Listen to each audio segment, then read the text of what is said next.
मुख्तसर ख्याल। मुख्तसर ख्याल। मुख्तसर ख्याल। What have you to say about this thing? ये किस तरह से एक्चुअली कंसीव किया और कितना वक्त लग गया और ये क्या खास है मुख्तसर ख्याल का? सर जैसे मैंने शुरुआत में कहा था, इसका नाम ही मुख्तसर ख्याल है। मुख्तसर मतलब हम लोग अपनी ज़िंदगी में वो छोटी छोटी चीज़ें ख्वाहिशें बनाते रहते हैं ना, कि अच्छा घर, अच्छी गाड़ी, अच्छी बीवी, अच्छा नाम, शोहरत, इज़्ज़त। तो कहीं ना कहीं वो छोटा छोटा जाके फिर बड़ा होता है। तो उसी हिसाब से ये पोइट्री की जो किताब है, इसका नाम मुख्तसर ख्याल है। इसमें अंदाज शायद छोटे छोटे हैं, बट बहुत सारे फीलिंग्स, बहुत लोगों की फीलिंग्स है। ज़रूरी नहीं है कि सिर्फ मेरी ही हैं। इसमें कई ऐसी भी चीज़ें हैं जो मैंने, बहुत ज़्यादा चीज़ें इनफैक्ट ऐसी हैं जो मैंने दूसरों को देख के, दूसरों को समझ के, दोस्त हो गए, काम करने के लिहाज से हो गए, उनको देख के समझ के और लिखने की कोशिश की है। खुश हूँ कि फाइनली बुक छप गई। बहुत सालों से लिख रहा हूँ। ऐसा कोई एजेंडा नहीं था कि कभी ना कभी बुक पब्लिश होगी।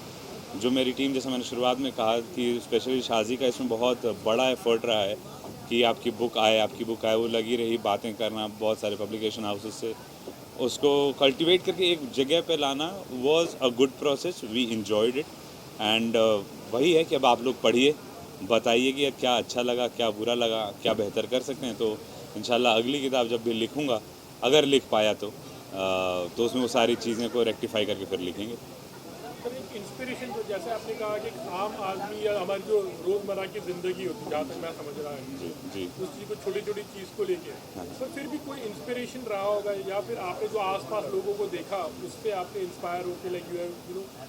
सर मैं रिटायर्ड फ़ौजी हूँ। I have retired from Indian army as captain. So उसमें क्या होता है ना, उसमें आप बहुत सारे इमोशन वहाँ देखते हो जहाँ कोई देख नहीं पाता। क्योंकि जब आप वॉर जोन पे होते हो या एक बटालियन के साथ होते हो ना, तो आपके साथ 400-500 लोग जो आप कर रहे हो वो भी कर रहे हैं। लेकिन उसमें डिफरेंस ये होता था कि उसका तरीका और मेरे तरीके में या हम लोगों के तरीके में कई दफ़ा फ़र्क आता था। वो फ़र्क क्यों आता था? वो कई लोग अपने घर से बहुत ज़्यादा खुश रहते थे, कई लोग शायद नाराज़ रहते थे, कभी कोई अपनी गर्लफ्रेंड बॉयफ्रेंड वाली फीलिंग से नाराज़ होता था। तो बहुत सारे इमोशंस, जब आप रात को बैठते हो ना खाना खाने, फ़ौजियों का एक होता है कि एक लंबी सी टेबल लगती है जहाँ 150 लोग एक साथ बैठ के वही रोटी दाल और सब्ज़ी खा रहे हैं। उस वक्त बहुत सारे आप इमोशंस देखते हो कि किसी को खाना पसंद नहीं आ रहा है लेकिन खा रहा है। उसकी ज़िम्मेदारी वो खाना नहीं है, उसकी ज़िम्मेदारी उसकी फैमिली नहीं है, उसकी ज़िम्मेदारी उस वक्त वो नेशन है। तो ये एक अलग फीलिंग होती है, जो एक मेरी शेर में लिखा भी हुआ है कि मैं शायद अभी भूल रहा हूँ कि अभी बीच में आपने जब देखा था पुलवामा वगैरह में अटैक हुए थे, तो बहुत सारे हमारे फ़ौजी भाई उसमें शहीद हुए थे। तो उस पर लिखा था कि सरकार को या लोगों को लगता है कि किसी की बस नौकरी चली गई, क्या नौकरी दे दी जाएगी। तो उसको मैंने गज़ल में लिखा था कि तुमको लगता है कि एक शहादत हुई है, एक इंसान मर गया है, लेकिन तुमको ये नहीं पता है कि यहाँ पे किसी के परिवार की रोटी चली गई है।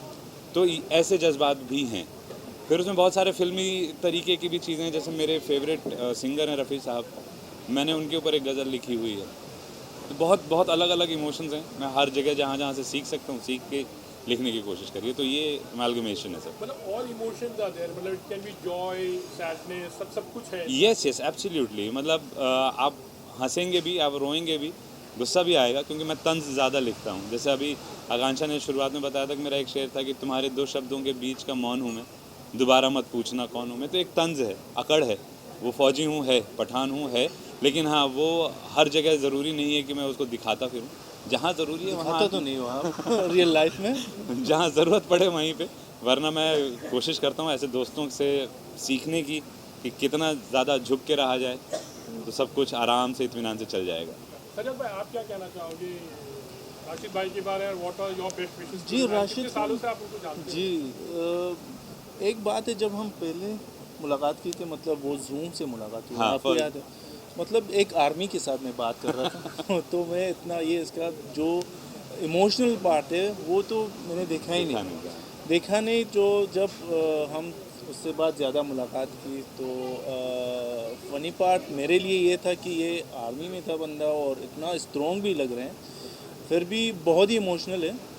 और एक चीज़ जो हम देख सकते हैं, जब आपके ऑफिस में आते हैं, देखते हैं हम कि कितने लोग को आप हेल्प कर रहे हो, कोशिश। राशिद सर, ये जानना चाहूँगा, बहुत कोशिश कर रहे हो, मतलब काफ़ी इसीलिए लोग टैलेंटेड होते हैं, लेकिन एक करेक्ट प्लेटफॉर्म मिलना या कितना कमर्शियल है ये मीडियम आपके समझ से आज के दौर में? भाई देखो मेरे बाएं साइड में जो बैठा है ना, वो एक बहुत कमर्शियली सक्सेसफुल एक्टर है। तो आप उससे अंदाज़ा लगा सकते हो कि एक कमर्शियली सक्सेसफुल एक्टर जिसकी वो छाप इस इंडस्ट्री में बहुत बहुत स्ट्रांग है, अगर वो इंसान पोइट्री सुनने आया है तो कुछ ना कुछ तो होगा। और आप हर चीज़ को कमर्शियली नहीं आंक सकते। एग्ज़ाम्पल के तौर पे बहुत बड़े शायर गुजरे हैं, जॉन एलिया साहब, वो कमर्शियली कभी सक्सेसफुल हुए ही नहीं। कोई भी शायर इनफैक्ट आज तक कमर्शियली सक्सेसफुल नहीं हुआ है। वो चाहे गालिब थे, चाहे मीर साहब थे, चाहे आप जॉन एलिया कह लीजिए, वो अपना उनका वो फ़न था, वो लिखते थे, उनको कहना था, वो कह गए। उनके जाने के 50-100 साल बाद एक बहुत अच्छे रैपर हैं और राइटर हैं रफ्तार, उन्होंने जॉन एलिया साहब के